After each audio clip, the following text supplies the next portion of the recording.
Shalom, shalom, mwana wa Mungu, popote unaponisikia, hii ni sauti ya tingatinga la Yesu.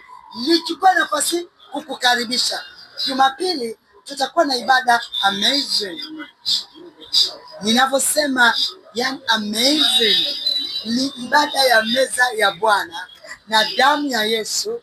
Nataka nikwambie, ni siku ya kuvuliwa vazi chafu na kuvikwa vazi jeupe, vazi jeupe. Jumapili itakuwa ni siku ya kuvaa nyeupe, white, full white, na kushiriki meza ya Bwana na damu ya Yesu ya uponyaji, ufungulivu, urejesho. Ni hapa Goba, njia panda ya Tegeta. Shalom, shalom.